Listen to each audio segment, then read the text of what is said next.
Doing great and stay safe at home. So आज की इस वीडियो में हम बात करेंगे कि केमिकल इक्वेशन को कैसे बैलेंस करें, how to balance the chemical equation. तो हमने केमिकल इक्वेशन तो बहुत सारे सॉल्व किए होंगे, उसके बैलेंसिंग के बारे में भी हम बहुत कुछ जानते होंगे, बट बैलेंसिंग करते वक्त हमारे दिमाग में एक सवाल ज़रूर आता होगा कि ये इम्पॉर्टेंट क्यों है, why is balancing of chemical equation is important. ठीक है, तो इसका रीज़न है because of law of conservation of mass. Law of conservation of mass के कारण ही हमें केमिकल इक्वेशन को बैलेंस करने की ज़रूरत होती है। और ये लॉ ऑफ कंजर्वेशन ऑफ मास किसने दिया था? तो एंटोनी लेवोइजियर ने दिया था। एंटोनी लेवोइजियर ने बताया था कि law of conservation of mass के तहत mass is neither created nor destroyed in during chemical और फिजिकल रिएक्शन। मतलब कोई भी केमिकल या फिजिकल रिएक्शन में मास को ना ही क्रिएट किया जा सकता है और ना ही डिस्ट्रॉय किया जा सकता है। सो इसीलिए जितना मास रिएक्टेंट में मौजूद होगा उतना ही मास प्रोडक्ट में होना बहुत ज़रूरी है। इसीलिए हम केमिकल इक्वेशन को बैलेंस करते हैं और इसका बैलेंसिंग सीखते हैं। तो चलिए बात करते हैं अब केमिकल इक्वेशन को बैलेंस करने के बारे में। तो केमिकल इक्वेशन को बैलेंस करने का एक ट्रिक है। वैसे तो ये इजी है, heat and trial method he use होता है बेसिकली, बट और एक ट्रिक है। तो ट्रिक यही है कि कोई भी केमिकल इक्वेशन दिया हो तो सबसे पहले हम उसके मेटल्स को बैलेंस करेंगे, फिर नॉन मेटल्स को बैलेंस करेंगे, उसके बाद हाइड्रोजन को बैलेंस करेंगे एंड देन ऑक्सीजन को बैलेंस करेंगे। मतलब जैसे अगर कोई भी केमिकल इक्वेशन है उसमें कोई भी मेटल्स दिया हुआ है, उसको बैलेंस कर लिए, उसके बाद हम नॉन मेटल्स की तरफ बढ़ेंगे और नॉन मेटल को बैलेंस करेंगे, फिर हाइड्रोजन की तरफ, फिर ऑक्सीजन की तरफ। बट और एक कैच है कि जब हम मेटल से नॉन मेटल की ओर बढ़ते हैं तो फिर से हम पहले चेक करेंगे। ओके, तो चलिए अब एग्जाम्पल से समझते हैं। ओके, तो फर्स्ट एग्जांपल है कि when hydrogen react with oxygen to form water. तो चलिए अब इसको इक्वेशन को बैलेंस करते हैं और समझते हैं। ओके, तो हमारा स्टेटमेंट था when hydrogen react with oxygen to form water.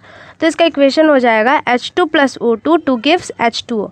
तो अब बात करते हैं बैलेंसिंग की। तो ये हो जाएगा रिएक्टेंट एंड ये प्रोडक्ट। तो रिएक्टेंट साइड में हाइड्रोजन है 2, ऑक्सीजन है 2। प्रोडक्ट साइड में हाइड्रोजन है 2 एंड ऑक्सीजन इज़ 1। तो क्या ये बैलेंस्ड है? नहीं, ये बैलेंस्ड नहीं है। देन इसे बैलेंस्ड करना पड़ेगा। तो बैलेंसिंग में हमने ट्रिक क्या समझा था? पहले मेटल्स को करना है, देन नॉन मेटल्स को, देन हाइड्रोजन एंड ऑक्सीजन। तो यहाँ मेटल्स भी नहीं है, नॉन मेटल्स भी नहीं है, तो क्या करना पड़ेगा? हाइड्रोजन एंड ऑक्सीजन को। तो हाइड्रोजन को देख लेते हैं। तो रिएक्टेंट में भी हाइड्रोजन 2 है एंड प्रोडक्ट में भी हाइड्रोजन 2 है, तो हाइड्रोजन इज़ बैलेंस्ड, हाइड्रोजन तो बैलेंस हो गया। अब ऑक्सीजन की बात करते हैं तो ऑक्सीजन है रिएक्टेंट में 2 एंड प्रोडक्ट में 1, तो ऑक्सीजन बैलेंस्ड नहीं है। तो ऑक्सीजन को बैलेंस करने के लिए क्या करना पड़ेगा? प्रोडक्ट में इंटू 2 करना पड़ेगा। तो यहाँ अगर इंटू 2 करते हैं तो आगे भी हमें 2 लगाना पड़ेगा। ठीक है, अब यहाँ पे ऑक्सीजन तो 2 हो गया प्रोडक्ट में भी एंड रिएक्टेंट में भी, बट हाइड्रोजन, मैंने क्या बोला था, जो हम ट्रिक सीरियल वाइज कर रहे हैं उसको फिर हम रिवर्स करके देखेंगे। तो ऑक्सीजन हो गया, हाइड्रोजन को देखते हैं, हाइड्रोजन में भी इंटू 2 हो गया। अब हाइड्रोजन आ गया 4 और ऑक्सीजन आ गया 2। ऑक्सीजन बैलेंस्ड है, हाइड्रोजन नहीं है, तो हाइड्रोजन में क्या करना पड़ेगा? यहाँ पे इंटू 2 करना पड़ेगा। अब देख लेते हैं। हाँ, अब देखते हैं कि हाइड्रोजन रिएक्टेंट में भी 4 है एंड प्रोडक्ट में भी 4 है। ऑक्सीजन रिएक्टेंट में भी 2 है एंड प्रोडक्ट में भी 2 है, तो ये हो जाता है अब बैलेंस्ड। ये हो जाता है बैलेंस्ड। ठीक है, चलिए अब दूसरा इक्वेशन ले लेते हैं। तो दूसरा एग्जांपल हो जाएगा when glucose react with oxygen to form carbon dioxide and water. चलिए अब इसे बैलेंसिंग करते हैं। ओके, तो स्टेटमेंट है when glucose react with oxygen to form carbon dioxide and water. तो C6H12O6 + O2 gives CO2 + H2O। तो क्या ये बैलेंस्ड है? नहीं, ये बैलेंस्ड नहीं है। तो देखते हैं रिएक्टेंट में कितने एटम्स हैं एंड प्रोडक्ट्स में। तो रिएक्टेंट में कार्बन एटम है 6, हाइड्रोजन एटम है 12, ऑक्सीजन एटम है 8 एंड प्रोडक्ट में कार्बन है 1, हाइड्रोजन है 2 एंड ऑक्सीजन है 3। तो हमने ट्रिक में पढ़ा था पहले मेटल, फिर नॉन मेटल, फिर हाइड्रोजन, फिर ऑक्सीजन। तो यहाँ मेटल कोई है? नहीं है। नॉन मेटल है? हाँ है, कार्बन है। तो चलिए कार्बन को करते हैं। तो कार्बन को 6 करने के लिए क्या करना पड़ेगा? यहाँ पे इंटू 6 करना पड़ेगा, इंटू 6 करना पड़ेगा। कार्बन तो बैलेंस हो गया। अब हाइड्रोजन को देखते हैं। हाइड्रोजन यहाँ पे 12 है एंड प्रोडक्ट में 2 है, तो हाइड्रोजन को 12 करने के लिए यहाँ पे क्या करना पड़ेगा, यहाँ पर भी 6 लगाना पड़ेगा, 12। अब ऑक्सीजन को देखते हैं, तो क्या ऑक्सीजन बैलेंस है? नहीं, ऑक्सीजन बैलेंस नहीं है, क्योंकि ऑक्सीजन है यहाँ पे 8 एंड यहाँ पे 2 × 12 और यहाँ पे हो गया तुम्हारा 1, इट्स 6। 12 + 6 इज़ 18 हो जा रहा है यहाँ पे। अब ये आ जा रहा है 18, इंटू करने के बाद 18 हो जा रहा है। Okay, it's 12 + 6। अब यहाँ भी क्या है, यहाँ पे अगर हम 6 करते हैं, 1 मिनट, यहाँ पे अगर हम 6 लगाते हैं तब तो हो जाएगी, क्योंकि यहाँ पे कितने हैं, 6 है, ऑक्सीजन 8 है, बट यहाँ पे हम 6 करेंगे क्योंकि फिर हमने इंटू किया ना। ओके, यहाँ पे है 6 एंड 6 = 1 इज़ 12, 6 + 12 इज़ 18। ठीक है, अब देखते हैं दोनों में। Carbon is 6, carbon is 6, hydrogen is 12, hydrogen is 12, oxygen is 18 and product में ऑक्सीजन इज़ 18। चलो, अब हम इसे बोल सकते हैं कि हाँ, ये अब बैलेंस्ड है। क्या है ये? बैलेंस्ड है। ठीक है, अब आते हैं हम अपने तीसरे एग्जाम्पल पे। तो तीसरे एग्जाम्पल को, जो दूसरा एग्जाम्पल था, उसी को हम रिवर्स कर देंगे। मतलब when carbon dioxide react with water to form glucose with oxygen evolved. ठीक है, तो चलिए अब इसका बैलेंसिंग सीख लेते हैं। ओके, तो हमारा स्टेटमेंट था when carbon dioxide react with water to form glucose plus oxygen, that is when CO2 react with H2O to form C6H12O6 plus O2। तो अब अगर हम देखें रिएक्टेंट साइड में, तो रिएक्टेंट साइड में कार्बन कितना है, 1, ऑक्सीजन है 2 + 1 इज़ 3 एंड यहाँ पे 1 है, कुछ नहीं होता है, मतलब 1 होता है, और हाइड्रोजन कितना है 2। अब प्रोडक्ट साइड में देखते हैं, तो प्रोडक्ट साइड में कार्बन कितना है 6 एंड हाइड्रोजन कितना है 12 एंड ऑक्सीजन 6 + 2 इज़ 8। तो चलिए बैलेंस करते हैं। तो सबसे पहले ट्रिक में क्या था कि पहले मेटल्स को, फिर नॉन मेटल्स को, फिर हाइड्रोजन को एंड देन ऑक्सीजन को। तो यहाँ पे मेटल्स तो नहीं है, नॉन मेटल है, डेट इज़ कार्बन। तो पहले कार्बन को बैलेंस करेंगे, तो कार्बन को बैलेंस करने के लिए इसको 6 से इंटू करना पड़ेगा, आगे 6 लगाना पड़ेगा, 6 लग गया, कार्बन तो बैलेंस हो गया। अब हाइड्रोजन पे आते हैं, तो हाइड्रोजन प्रोडक्ट में है 12 एंड रिएक्टेंट में है 2, तो क्या करना पड़ेगा, यहाँ पे इंटू 6 करना पड़ेगा, ये भी हो जाएगा 12। अभी ऑक्सीजन की बैलेंस एटम मिटा देते हैं। ओके, अब हाइड्रोजन भी बैलेंस है। अब देख लेते हैं ऑक्सीजन को। तो ऑक्सीजन यहाँ पे कितना हो गया, 6 × 1 इज़ 6 एंड यहाँ 2 × 6, यहाँ पे 2 × 6 इज़ 12 और यहाँ पे 6 × 1 6, तो ये आ गया 12 + 6। अब यहाँ भी अगर हम देखें प्रोडक्ट में, तो प्रोडक्ट में क्या है, यहाँ पे 6 लगाना पड़ेगा, डन हो जाएगा। ऑक्सीजन को यहाँ भी इरेज कर देते हैं, तो ये हो जाएगा यहाँ भी 12 और ऑक्सीजन है 6। तो अब क्या बैलेंस है, हाँ है, क्योंकि कार्बन है रिएक्टेंट में 6 एंड प्रोडक्ट में भी 6, और ऑक्सीजन है रिएक्टेंट में 12 + 6 इज़ 18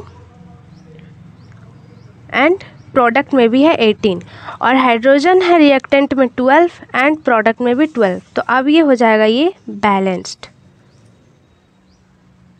हमने अब तक 3 इक्वेशन को तो बैलेंसिंग करना सीख लिया, बट अब चलिए आगे चलते हैं और 2 कर लेते हैं। तो चौथा इक्वेशन है when sodium react with chlorine to form sodium chloride. तो चलिए इसका बैलेंसिंग करते हैं। तो हमारा स्टेटमेंट था when sodium react with chlorine to form sodium chloride. ठीक है, तो इसका इक्वेशन हो जाएगा Na + Cl2 to form NaCl। तो क्या ये बैलेंस्ड है? नहीं, ये बैलेंस्ड नहीं है, बट ये ईजी है।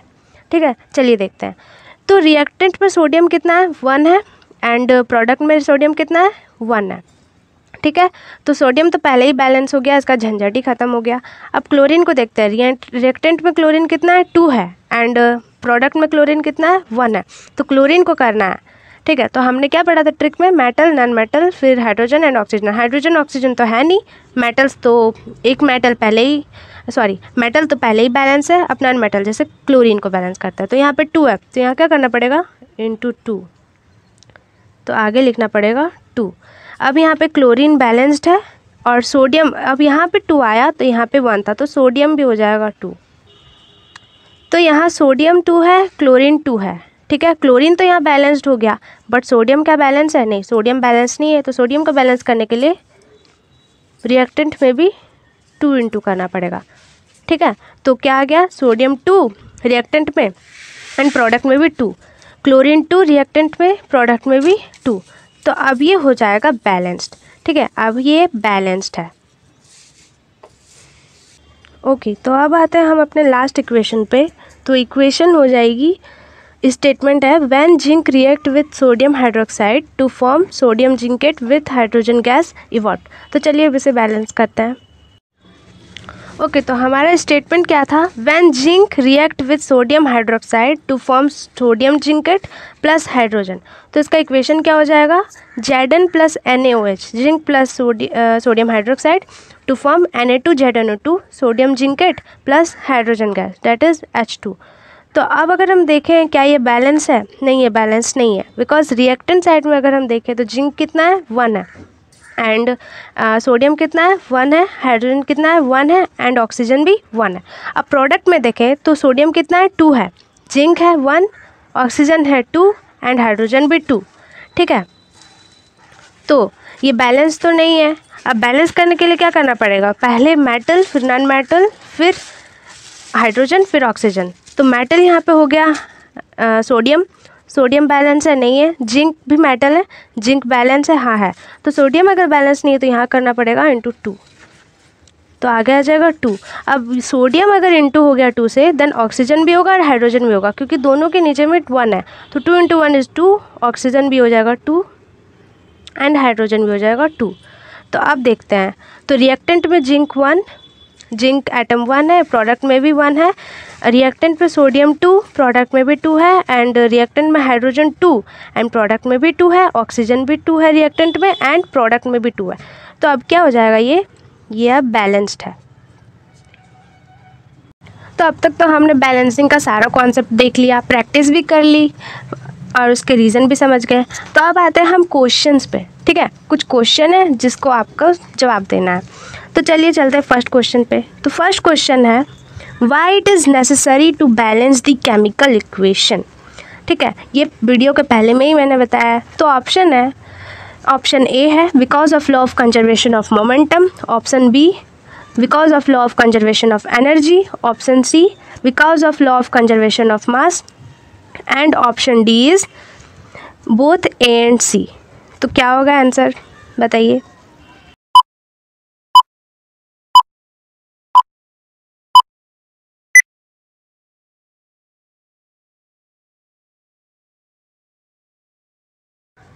Okay, the correct answer will be because of law of conservation of mass.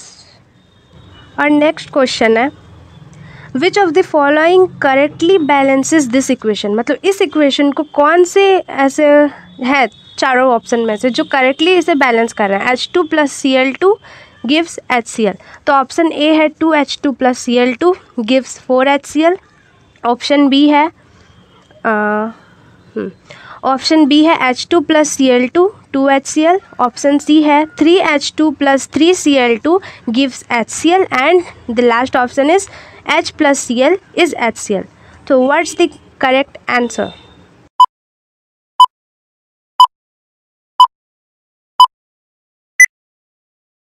So the correct answer will be option B, H2 plus Cl2 gives 2HCl.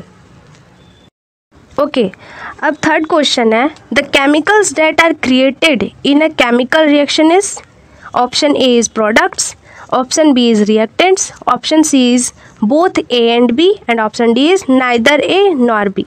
क्या होगा correct answer?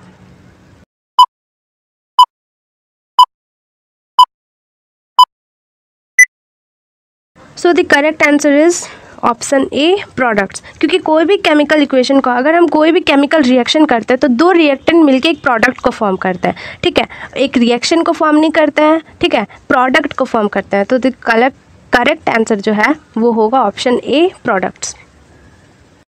Okay, then fourth question is how many aluminiums are in 2L2O3। ठीक है, बताना है कि इसमें कितना aluminium है। Option A is 6, option B is 2, option C is 4 and option D is 8।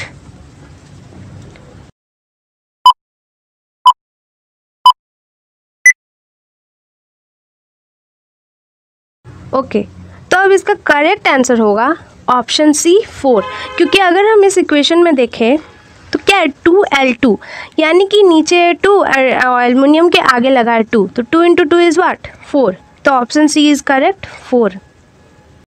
तो अब लास्ट क्वेश्चन है, ठीक है, question number 5, H2 + O2 gives H2O, what are the coefficients used to balance. ये थोड़ा ट्रिकी क्वेश्चन है। ठीक है, तो ऑप्शन है 212, option B is 202, option C is 222 and option D is 0, हाँ, ऑप्शन डी इज़ 022।